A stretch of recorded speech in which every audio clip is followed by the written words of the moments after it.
안녕하세요. 야구른 기자들의 김지환, 유진입니다. 자, 오늘은 최근 코스닥 시장에 굉장히 뜨거운 감자죠. 바이오 리더스에 대해서 좀 살펴보도록 하겠습니다. 기사를 살펴보니까 1월 달에 가장 많이 오른 종목이 바이오 리더스로 나타났더라고요. 그래서 최근에 보니까 코로나 백신, 치료제, 그리고 저번에 우리가 다뤘던 P53 항암제 이슈까지 상당히 많은 이슈몰이를 한 것 같습니다. 예, 사실 그 이슈몰의 중심이 있었던 게 저희 오늘 모신 김 기자님이시고요. 그래서 이제 투자자들의 관심이 많아요. 그 댓글들 보니까 그 김 기자를 너무너무 사랑하거나 또 너무너무 미워하는 분들이 반반이더라고요. 그게 시장의 반응을 정확하게 나타난 거라고 저는 보는데, 그래서 오늘 제가 김 기자님한테 여쭤보고 싶은 게 많은데, 일단은 이제 반신반의하게 된 배경이 다 최고래요. 코로나 백신부터 치료제, 항암제까지 다 최고래. 그 기사를 우리 김지환 기사님 단독으로 많이 출고를 하셨습니다.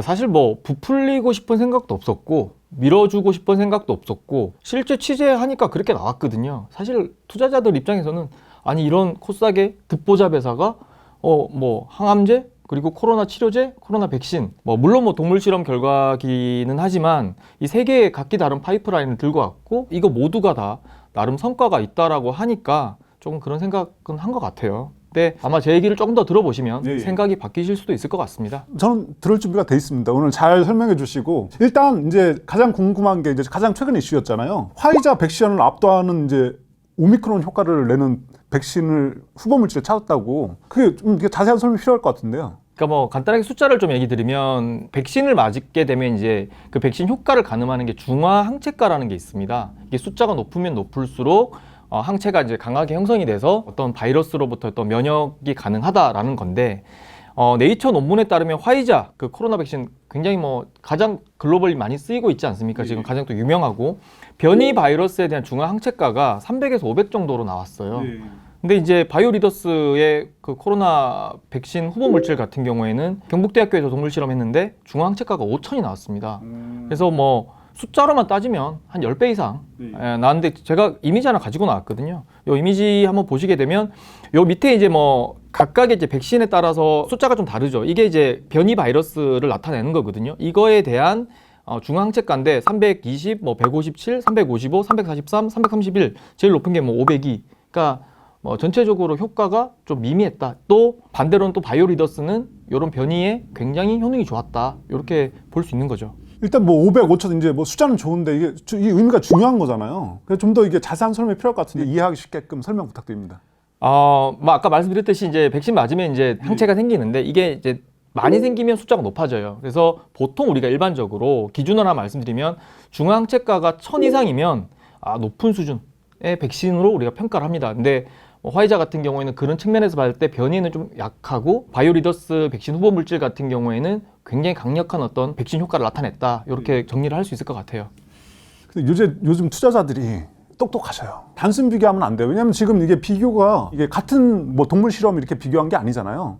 하나의 경우에는 그 사람을 대상으로 한 실험의 결과고 또 하나는 동물 실험에 대한 결과인데, 근데 문제는 뭐냐면 보통 이제 저희가 인간 임상에 들어가면 동물에게 투여하는 약치보다 더 적게 낼 때가 대부분이잖아요. 그러니까 중화항체가 더 낮게 나올 수밖에 없는 구조일 텐데 이런 부분을 비교 안 하고 그냥 이렇게 좋다 하기에는 좀 지나친 거 아닌가요? 일단 그렇게 보면 굉장히 좀 뼈 때리는 지적, 뼈 아픈 지적 이렇게 표현할 수 있을 것 같고요. 바이오 리더스 같은 경우에는 동물 실험이에요. 생쥐를 통해서 나온 어떤 중화항체가를 본 거고, 화이자 같은 경우에는 지난해 이제 6월 10일 날 네이처에 실린 논문을 이제 우리가 인용해서 이야기를 한 건데, 요 같은 경우에는 지원자 20명을 대상으로 해서 백신 이제 1차 접종, 2차 접종, 부스터샷 이렇게 있잖아요. 2차까지 접종한 이후에 접종 후 2주, 4주 지난 다음에 중항체가를 보고 이제 이렇게 한 거기 때문에 사실 임상 1상이라는 게 이제 우리가 의미를 따져보면 안전성을 좀 따지는 거잖아요. 그래서 도주 에스컬레이션이라고 해서 투약량을 어떻게 할 건지, 어떻게 해야 우리가 부작용이 안 나타나고 안전하게 백신을 투여할 수 있는지를 살펴보는 거기 때문에, 실제로는 이게 이제 바이오 리더스 같은 경우에는 동물만 했기 때문에 좀 살펴보긴 해야 될 것 같아요. 직접적인 비교를 하기는 좀 무리수가 따르는 것 같기는 합니다. 근데 이제 아무리 그렇다고 해도 이제 사람 임상과 동물 실험이잖아요. 근데 그거를 무슨 효과가 10배 차이는 것처럼 얘기하면 이게 아무리 생각해도 지나친 것 같다는 생각이 여전히 드네요. 사실 우리가 보통 실험용 쥐로 실험을 했다라고 하면 되게 무시하는 경향이 있어요. 사람하고 쥐는 너무 생김새도 다르고 좀 다르잖아요. 근데 이게 유전적으로 봤을 때 사람과 쥐가 각각 한 3만 개 정도 유전자를 보유하고 있거든요. 근데 99% 95%가 동일합니다. 그 다른 유전자가 300개밖에 없어요. 그래서 굉장히 유전적으로 비슷하고 그 실험용 쥐를 통해 가지고 지금까지 뭐 심장병이라든가 말라리아, 비만, 뭐 노화, 또 인간의 어떤 생체 원리 이런 걸 많이 발견했고요. 또 이를 또 치료하기 위해서 또 쥐를 많이 이용했습니다. 그리고 그 예전에 이제 공룡의 시대였잖아요. 공룡이 지나가고 난 다음에 제일 먼저 나타났던 게 이제 쥐처럼 생긴 동물이었, 포유류였습니다. 쥐로부터 파생이 돼서 우리 사람이 나온 거거든요. 소도 나오고 돼지도 나오고 이렇게 나온 거거든요. 유전적으로는 굉장히 좀 흡사하다. 그 쥐의 결과가 어떻게 보면 인간에게도 적용될 수 있기 때문에 우리가 실험용 쥐를 가지고 약물도 투여하고 실험도 하고 하는 거다. 이렇게 좀 생각해 주시면 좋을 것 같아요. 또 궁금한 게 이 바이오 리더스가 실험한 거는 오미크론이잖아요. 그리고 앞서서 뭐 화이자 실험관 같은 경우는 기존에 이제 다른 그 바이러스를 가지고 한 거고, 근데 오미크론의 특징이 뭐 치사량이나 상대적으로 이제 덜 위험하다는 거잖아요. 이제 인체에 여태까지 밝혀졌고, 그것 때문에 이제 뭐 유럽이나 이런 데서 확진자는 많아지는데 방역 조치는 완화하고 이런 선상까지 왔는데, 애초에 바이러스 자체도 다른 바이러스를 가지고 검사를 한 건데 이거 자체가 이게 정말 더 좋다는 게 비약이 아닐까요? 그렇게 생각할 수도 있는데요. 델타 변이에 대한 중앙항체가 이것도 이제 분석을 했어요. 요거는 이제 바이오리더스가 파스테르 연구소에 의뢰해서 했는데 중앙항체가가 2,000에서 4,000이 나왔어요. 아까 전에 이제 화이자 같은 경우 변이에 대해서 500 이상 되는 게 거의 없었기 때문에 또 거의 300대였기 때문에 수치적으로는 확실히 좀 높게 나온 건 사실입니다. 논란이 될 수 있지만 충분히 이제 유의미한 수치가 나왔다는 게 일단은 그 실험의 핵심이잖아요. 뭐 거기서도. 그래서 이제 결과적으로 저는 알고 싶은 게, 그럼 이렇게 좋은 후물질이 어떻게 이렇게 효과를 내게 됐는지 좀 과학적으로 좀 설명을 필요할 것 같은데요. 우리가 보통 이제 코로나 바이러스 생긴 거 보게 되면 동그란 원에다가 이렇게 약간 뭐 문어 빨판 같은 것들이 쭉 붙어 있잖아요. 그렇죠. 근데 이제 이게 이제 스파이크라고 그러죠. 스파이크 단백질이라고 하는데 이 변이가 되면 이게 변해요. 모양이 변합니다. 그래서 기존의 백신이 거기 스파이크 단백질을 항원으로 해가지고 갖다 붙어가지고 백신 효과를 내는 건데 이 단백질 자체가 변하기 때문에 백신 효과가 없어지는 거거든요. 무력화되는 건데 바이오리더스의 백신 후보 물질 같은 경우에는 뉴클레오 캡시드 이거를 항원으로 하고 있어요. 그러니까 이 뉴클레오 캡시드 같은 경우는 변이에도 변화가 없습니다. 그냥 그대로 유지가 되거든요. 아무래도 좀 항원에 대한 어떤 타깃 설정 자체가 굉장히 잘 돼 있기 때문에 변이에도 효과를 낸다. 이렇게 좀 설명할 수 있을 것 같아요. 그런데 이거 하나 가지고 이제 임상 끝내고 상용화된 지금 화이자 지금 널리 맞고 있잖아요. 그리고 안전성도 입증됐고 그 효과로 이제 중증화되는 분들도 적어지고 하고 있는데, 이게 지금 뭐 지금 동물 실험 막 끝나는 이게 더 좋다? 여전히 투자자들은 의심을 할 수 있을 것 같은데요. 지속 기간이 조금 더 길어요. 보통 이제 우리가 백신 접종하면 3, 4개월 정도 지나면 면역력이 확 떨어지잖아요. 근데 바이오리더스 같은 경우에는 12개월 이상 효능이 좀 지속된다. 이제 이렇게 좀 볼 수 있기 때문에 동일선상의 어떤 동물 실험만 놓고 비교하더라도 이게 좀 더 우위에 있다라고 말할 수 있을 것 같아요. 우위? 우위? 이거는 이제 기존의 화이자, 노바백스, 뭐 아스트라제네카 훌륭한 회사들 많잖아요. 그 회사들이 분명히 이렇게 반문할 것 같아서 제가 한번 말씀을 드려봤고요. 어찌됐거나 이제 이 글로벌 기업들도 못했다는 거를 바이오리더스가 해냈다는 얘기잖아요. 그렇게 생각하시니까 이제 악플도 많이 달리고 저에 대해서 좀 이제 의구심을 보내시는 분들이 있는 것 같은데, 그러니까 백신이라는 게 지금까지 백신 개발 포커스를 맞춘 거 보면 거의 바이러스 세포 감염을 차단하는 중화항체에 포커스를 맞춰놨어요. 그러다 보니까 당장에 이제 뭐 백신 효과는 있는데 지속력이 떨어지는, 그래서 우리가 1차 맞고 2차 맞고 그리고 이제 부스터샷까지 맞아야 되는 그런 상황인 건데, 백신이 이제 장기 방어 효과를 담보하려면 지속적인 T세포 이 반응을 이끌어내야 되거든요. T세포라는 게 이제 면역세포잖아요. 근데 바이오리더스가 개발한 항원은 뭐냐면 중화항체 플러스 T세포 반응을 유도하는 합성 항원입니다. 그러니까 두 가지 이제 더블 기능이 들어가 있다 생각하시면 돼요. 멀티 기능. 그래서 이제 면역 기간이 12개월 이상 지속된다. 그렇게 이제 이야기를 하는 겁니다. 다만 이제 하나 더 의구심이 남는 게, 이 회사가 저도 알기로는 이제 항암제로 유명했잖아요. 뭐 그다음에 치료제 얘기가 나왔는데 갑자기 백신 하니까 투자 입장에서 갑자기 무슨 백신이지? 이 회사가 백신을 만들었나? 이런 질문을 하게 되잖아요. 그럼 이 부분에 대한 답도 좀 필요할 것 같은데. 그러니까 바이오리더스가 항암제 했고 치료제 했는데 갑자기 백신이 갑툭튀한 거잖아요. 요즘 표현으로. 그래서 저도 놀랐어요. 그래서 처음에 자료 나온 거 보고 회사에 전화를 해서 이 회사 백신도 합니까?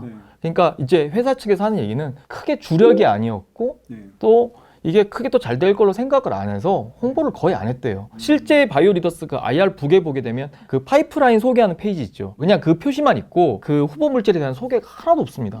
그래서 저도 존재 자체를 몰랐는데 이번에 이제 뭐 경북대학교에서 실험을 하고 또 결과 나온 거 보니까 이게 너무 좋아서 그래서 이제 뒤늦게 이제 홍보 활동을 하게 되고 보도 자료를 배포했다고 합니다. 그럼 거의 유력한 수준이네요. 이게 딱 그 정도의 발견인데 뭐 어떻게 됐거나 이게 상업적 가치가 있어야 되는 거잖아요. 투자자들 입장에서는 그걸 보고 투자를 하는 거고. 근데 이제 뭐 어떻게 됐거나 치료제 같은 경우는 뭐 단순히 이게 동물 실험만 하고 끝나는 게 아니라 뭐 임상, 1상, 2상, 3상 이렇게 막 쭉 가야 되는데 상업적 가치가 있나요? 이제서 이렇게 지금 와서 이제 개발하는 게 의미가 있나요? 그러니까 지금 글로벌 제약사 탑 10을 놓고 보게 되면 뭐 화이자, 뭐 아스트라제네카, 뭐 노바백스 이런 데는 이제 백신이 있지만 사실 백신이 없는 회사들도 굉장히 많거든요. 그래서 이런 회사들 같은 경우는 좀 더 안전하고 변이에도 효능이 좋은 어떤 백신 후보 물질을 찾기 위해서 혈안이 돼 있습니다. 그래서 충분히 지금 시장에서는 뭐 상업적 가치 또 시장 가치 있다라고 지금 판단하고 있는 것 같습니다. 그럼 어떻게 됐거나 기술 수출이 가능하다고 업체는 지금 보고 있는 건가요? 회사 측에서는 이제 하는 얘기가 이제 후보 물질을 개발했고 동물 실험까지 또 완료했기 때문에 데이터 자체가 또 워낙 잘 나왔기 때문에 이것도 한번 해볼 만한 거고 코로나19 사실 백신 개발하는데 얼마 안 걸렸잖아요. 기존의 백신 개발 문법과는 완전 다른 문법을 적용해서 1, 2년 만에 이제 백신을 만들어냈고 실질적으로 우리나라 SK 바이오사이언스도 국산 백신 GBP510인가요? 그거 지금 개발하는데 불과 2년 안 걸리는 것 같거든요. 올 상반기 안에 나온다고 하니까 그래서 1, 2년 내에 이제 뭐 상용화할 수 있다고 보기 때문에 크게 문제는 안 되는 것 같습니다. 근데 결과적으로는 이제 투자자들이 원하는 건 실질적인 수치잖아요. 그럼 이제 지금까지 어떤 뭐 협상 상황이나 뭐 이런 게 뭐 업데이트된 게 있나요? 그러니까 지금 바이오 리더스의 미국 현지 사업 개발팀이 있어요. 그 회사가 지금 현재 3개 다국적 제약사 3개 회사와 지금 협상하고 있다고 제가 얘기를 들었고 뭐 그건 직접 들은 겁니다. 확인이 됐고 그 중에서 GSK라고 있어요. 글로벌 제약사 순위로는 한 9위 정도 될 것 같은데 이 회사가 가장 적극적이라고 합니다. 제가 봐도 가장 유력한 것 같고요. 그럼 어떻게 될까? 이렇게 훌륭한 후보물질인데 그럼 자체 개발하면 더 큰 돈도 벌 수 있고 뭐 기회도 가져올 수 있을 것 같은데 자체 임상 계획은 없는 건가요 지금? 그 치료제와 달리 백신은요 임상 숫자가 굉장히 많아야 돼요. 1, 200명 해갖고 될 일이 아니고 뭐 최소 수천 명, 많게는 10,000명, 그리고 인종과 관계없이 남녀노소 모두 다 이제 임상을 해서 이렇게 가야 되기 때문에 실질적으로 바이오리더스 굉장히 작은 회사잖아요. 시총도 얼마 안 돼요, 사실은. 이 회사가 지금 파이프라인이 굉장히 많은데 치료제 하죠, 항암제 하죠. 근데 백신까지 할 여력이 안 돼요, 사실. 그리고 임상도 뭐 국내 임상에서 될 것도 아니고 다국적 임상을 해야 되는 상황인데 사실 여력이 안 되거든요. 그래서 이 회사는 지금 임상할 계획이 하나도 없다 그래요. 후보 물질 지금 현재 동물 실험 끝난 이 후보 물질 단계에서 기술 수출을 시도하겠다. 그리고 기술 수출에 올인하겠다. 안 되면 할 수 없고 되면 팔겠다. 라는 게 이 회사 계획인 것 같습니다. 그럼 어떻게 될까? 투자자 입장에서는 적어도 백신에 대해서는 기술 수출 여부만 보면 되겠네요. 어떻게 보면? 그러니까 보통 이제 다른 치료제나 다른 회사의 어떤 뭐 치료제 개발 상황을 보게 되면 전임상하고 또 그때 팔리면 좋은 거고 안 팔리면 이제 뭐 임상 진행하면서 이제 계속 판매 시도를 하잖아요. 근데 이 회사는 이제 임상 계획이 없다고 하니까 현재 또 협상을 하고 있다고 하니까 제가 봤을 때는 수개월 내에 결판 나지 않을까 싶어요. 이 백신 부분에 있어서는. 그럼 투자자 입장에서는 뭐 다른 파이프라인도 볼 수밖에 없겠는데 왜냐면 이건 어떻게 보면 단기 이슈가 될 가능성이 크니까 일단 치료제 상황 좀 업데이트 부탁드립니다. 치료제는 저번에 이제 한번 또 이 뉴스도 굉장히 큰 반향을 일으켰었는데 KMPC에서 이제 동물 실험에서 유일하게 이제 변이 효과가 나왔잖아요. 그리고 이제 식약처에 지금 임상 시험 계획 신청을 한 상태고 그 이후에 이제 지금 식약처와 프리 IND라고 하죠. 이제 사전 미팅을 지금 계속 진행하고 있는데 설 직전에 제가 알기로는 사전 미팅 했던 걸로 알고 있어요. 그래서 조만간에 아마 식약처에서 코로나 치료제 임상 2상 시험 승인 관련해서 공시가 나올 겁니다. 그래서 그 부분은 조금만 기다려 주시면 결과를 접하실 수 있을 것 같고 정말 빠르면 이 편집되기 전에도 공시가 나갈 수 있을 것 같아요. 최근 코스닥 시장을 달궜던 바이오 리더스에서 대해서 이제 살펴봤고요. 이제 앞서 나간 이제 P53 및 치료제 동물 실험 관련해서는 이제 앞서 저희가 영상을 나왔기 때문에 그 부분 참고하시면 도움이 될 것 같아요. 요즘에도 계속 구독자가 늘고 있어서 굉장히 기분이 좋은데요. 좋아요 그리고 구독, 알람 설정 한번 더 주시기 바랍니다. 감사합니다. 감사합니다.